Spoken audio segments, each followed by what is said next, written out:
समाचार રાજકોટથી એસઆઈઆરની કામગીરી મામલે એનએસયુઆઈનો વિરોધ શિક્ષકોની કામગીરી આપવા મામલે વિરોધ એનએસયુઆઈના કાર્યકરો રોડ પર સૂઈ ગયા અને વિરોધ નોંધાવવા પહોંચ્યા રજૂઆત કરી તે પહેલા જ પોલીસે તમામની અટકાયત કરી શિક્ષકો એસઆઈઆરની કામગીરીમાં વ્યસ્ત હોવાથી વિદ્યાર્થીઓની હાલત કફોડી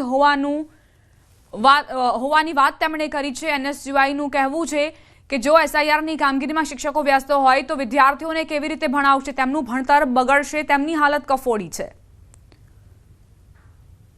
शिक्षकों पड़ती मुश्केली की बात करिए तो तेमनुं कहेवुं छे के सरकारी शिक्षकों पासेथी जे केम आवी अपेक्षाओं रखाई छे शिक्षणनी गुणवत्ता पर शुं गंभीर असर नहीं थाय जो एसआईआरनी कामगीरीमां शिक्षको जोड़ाशे तो रजाना दिवसोमां पण तेमने काम करवुं पड़े छे कायदाकीय जोगवाईनुं उल्लंघन थाय छे डॉक्टरे 9मा माळेथी मोतनी छलांग लगावी 28 वर्षीय डॉक्टर राधिका कोटड़ियाए आपघात कर्यो एक केफेमां कूदीने जीवन टूंकाव्युं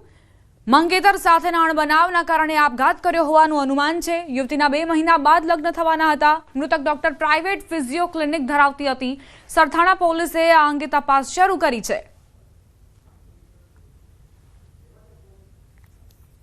प्रारंभिक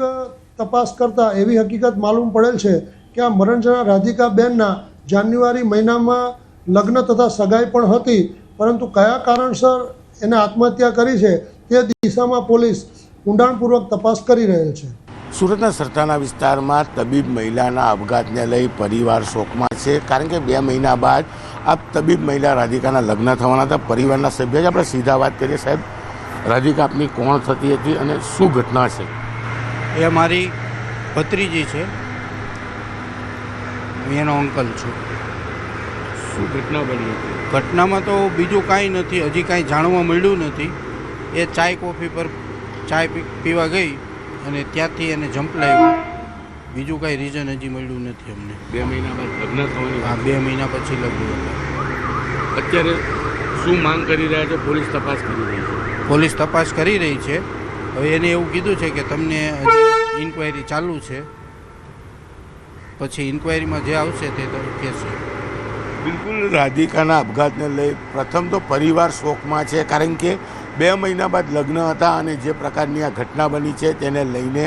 પરિવાર કારણ શોધી રહ્યું છે કે આવું તો શું થયું કારણ કે લગ્ન નક્કી થયા બાદ રાધિકા ખુશ હતી અને જે પ્રકારનું પગલું ભર્યું છે તેને લઈને પરિવાર કારણ સાથે શોકમાં હાલ ગરકાવ થઈ ગયું છે કેમેરામેન જીગર ગુગલ સાથે કીર્તેશ પટેલ ન્યૂઝ 18 ગુજરાતી સુરત 6 મહિનાથી આણંદ મ્યુનિસિપલ કોર્પોરેશનની હેલ્થ વિભાગની ટીમ દ્વારા હોટેલો અને ખાદ્ય પદાર્થનું વેચાણ કરતા સ્ટોલ બેકરીઓની ખાદ્ય સામગ્રીની ચકાસણી હાથ ધરવામાં આવી હતી જેમાં સંતોષકારક ખાદ્ય સામગ્રી હાથ ન લાગતા આણંદ મ્યુનિસિપલ કોર્પોરેશને 20 લાખ રૂપિયા જેટલી માતબર રકમ દંડ તરીકે વસૂલી છે ગત માર્ચથી નવેમ્બર મહિના સુધી 20 લાખ રૂપિયા સુધીની મતદાર રકમ હોટેલ અને ખાણીપીણીના સ્ટોલ સંચાલકો પાસેથી વસૂલાત કરાઈ છે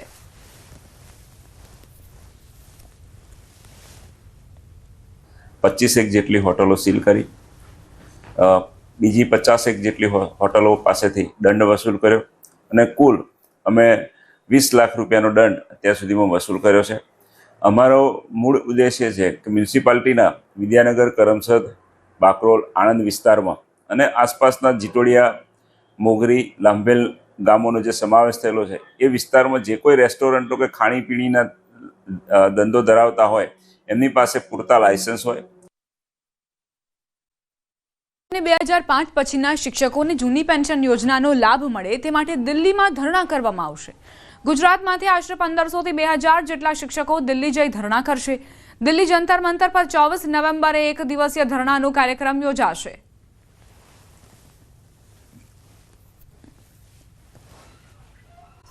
કામગીરીને લઈ શિક્ષકોની મુશ્કેલીમાં વધારો થયો છે સાણંદના ગનાસર ગામે એસઆઈઆરની ઓનલાઈન પ્રક્રિયા ચાલુ કરાઈ છે બીએલઓ દ્વારા ફોર્મ ઓનલાઈન ભરવાની પ્રક્રિયા ચાલુ કરાઈ અધિકારીઓ દર 2 કલાકે ફોન કરી માહિતી માંગે છે જેથી શિક્ષકો સતત માનસિક તણાવમાં રહે છે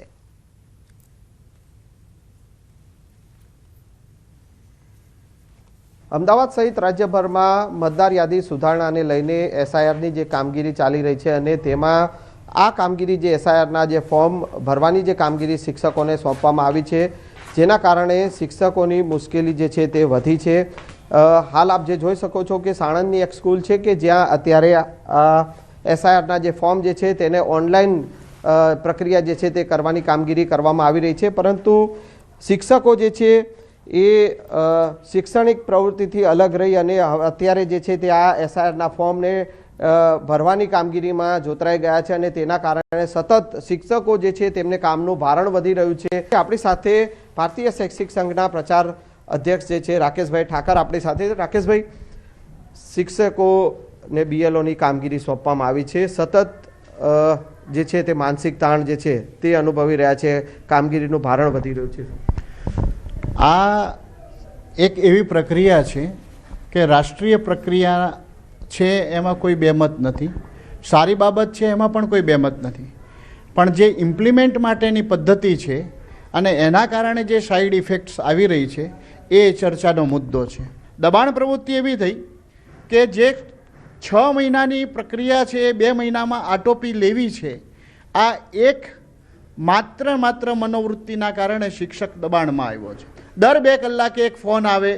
ચૂંટણી આયોગની કચેરીમાંથી અથવા તો જે તે પ્રાંત કચેરીમાંથી કે મામલતદાર કચેરીમાંથી, કેમ તમારું હજુ થયું નથી, શા માટે તમે કરી નથી રહ્યા, કેમ શું મુશ્કેલી છે, કોઈ ચાલે નહીં આમાં, અત્યારે ને અત્યારે પૂરું કરો. અને આ જે વિધાન છે એ શિક્ષકને તોડી નાખે, માનસિક રીતે તોડી નાખે. બિલકુલ, તો આ સ્થિતિ જે છે તે અત્યારે શિક્ષકોની છે, જે બીએલઓની કામગીરીમાં લાગેલા છે અને તેઓ સતત ને સતત માનસિક તાણ જે છે તે અનુભવી રહ્યા છે અને સીધું આ કામગીરીના કારણે શિક્ષણ જે છે તે સફળ થઈ રહ્યું છે. કેમેરામેન નિલેશ સોસા સાથે સંજય ટાંક, ન્યૂઝ 18. યાદીની ખાસ સુધારણા, એસઆઈઆર કામગીરીને અસરકારક બનાવવા માટે મેગા કલેક્શન દિવસનો પ્રારંભ કરાવો. આ ઝુંબેશનો મુખ્ય હેતુ કોઈ પણ પાત્રતા ધરાવતા વંચિત ન રહે અને પાત્રતા ન ધરાવતા મતદાર યાદીમાં સામેલ ન થાય તે હતો. આ અંતર્ગત દાંતા તાલુકાના 188 બૂથ અને અંબાજીના 13 બૂથ સહિત સમગ્ર જિલ્લામાં બીએલઓ દ્વારા ફોર્મ ભરવાની અને સ્વીકારવાની કામગીરી ચાલી રહી છે.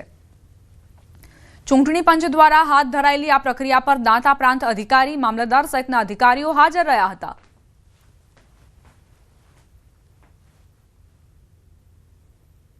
આપણા બીએલઓ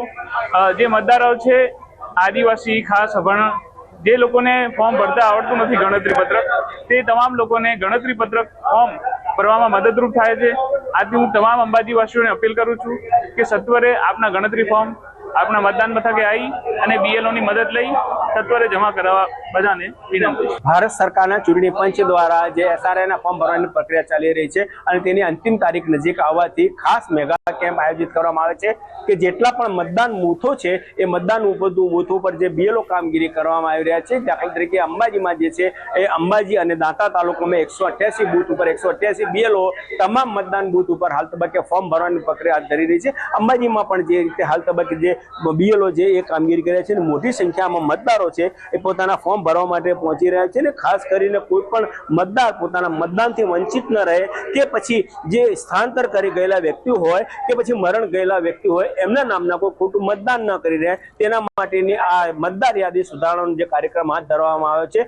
તેને પણ લોકો સરાહનીય કરવા માની રહેવામાં આવ્યા છે. અને હાલ તબક્કે જે રીતે કામગીરી ચાલી રહી છે તે મોટી સંખ્યામાં જે લોકો જે છે, જે અભણ લોકો જે કે જે ફોર્મ નથી ભરી શકતા કે જેમની પાસે ફોર્મ નથી પહોંચ્યા તેવા લોકો જે છે આ મતદાન બૂથ ઉપર આજે વહેલી સવારથી મતદાન સ્થળ જે છે પોતાના ફોર્મ ભરવા માટે અને ફોર્મ સબમિટ કરવા માટે પહોંચી રહ્યા છે. અને આ પ્રક્રિયા છે સતત 2 દિવસ સુધી ચાલવાનું છે, જેથી કરી તમામ મતદારોને પણ અપીલ કરવામાં આવી છે કે પોતે કોઈ મતદાનથી વંચિત ન રહી જાય તે માટે આ ફોર્મ ભરવું અતિ આવશ્યક ગણવામાં આવી રહ્યું છે. મહેન્દ્ર અગ્રવાલ, ન્યૂઝ 18 ગુજરાતી, અંબાજી. અમદાવાદમાં ખાખીને લજાવતી ઘટના બની. અમદાવાદ પીઆઈ સામે છેડતીની ફરિયાદ. બરકત અલી ચાવડાએ 19 વર્ષીય યુવતી સાથે હડપલા કર્યા હોવાના આરોપ. વેજલપુર પોલીસ સ્ટેશનમાં ફરિયાદ નોંધાઈ છે. વિશાલા વિસ્તારમાં એક એપાર્ટમેન્ટની લિફ્ટમાં યુવતીના ખભે હાથ મૂકી શારીરિક હડપલા કર્યાનો પીઆઈ પર આક્ષેપ. પીઆઈ હાલમાં ગાંધીનગર કંટ્રોલ રૂમમાં ફરજ બજાવે છે. મળતી માહિતી અનુસાર પોલીસ ઇન્સ્પેક્ટર બરકત અલી ચાવડા સામે 19 વર્ષીય યુવતીએ શારીરિક હડપલા કર્યા હોવાના આરોપ મૂક્યા. યુવતીએ ફરિયાદમાં જણાવ્યું છે કે પીઆઈ ચાવડાએ લિફ્ટમાં તેની સાથે હડપલા કર્યા હતા અને તેના ખભા પર હાથ મૂક્યો હતો. ગભરાઈ ગયેલી યુવતીએ અભયમ હેલ્પલાઇનને ફોન કર્યો. ટીમે કાઉન્સેલિંગ કર્યા બાદ યુવતી આ મામલે વેજલપુર પોલીસ સ્ટેશનમાં ફરિયાદ નોંધાવી છે. અને આરોપી અને બંને ની લિફ્ટ ઉપર ગયેલી વખતે ત્રીજા માળે ફરિયાદીને ઉતરવાનું હતું, પણ આરોપીએ એ જે લિફ્ટ છે એ બંધ કરી દીધેલી અને ત્યારબાદ 9મા માળે ગયેલી અને એ દરમિયાન જે ફરિયાદી છે એની સાથે શારીરિક હડપલા થયેલા. ત્યાર પછી 9મા માળેથી પાછી નીચે આવેલી અને એ જે 6ઠ્ઠા માળે છે એ આરોપી ઉતરી ગયેલ અને ત્યારબાદ જે ફરિયાદી છે એણે મામાના ઘરે વાત કરતા તેઓ 181માં ફોન કરી બોલાવેલ અને ત્યારબાદ પોલીસ સ્ટેશન જતાં પોલીસે ફરિયાદ નોંધેલી છે. આ કામે તપાસ ચાલુ છે.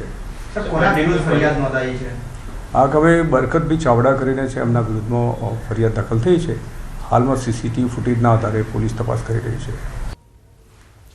તો વેજલપુર પોલીસ સ્ટેશનમાં યુવતીએ ફરિયાદ નોંધાવી. તેનું કહેવું છે કે લિફ્ટમાં આ પીઆઈએ અડપલા કર્યા અને તેના આધારે પોલીસે પણ હવે તપાસ શરૂ કરી છે. લિફ્ટના સીસીટીવી ફૂટેજના આધારે તપાસ આરંભાઈ છે.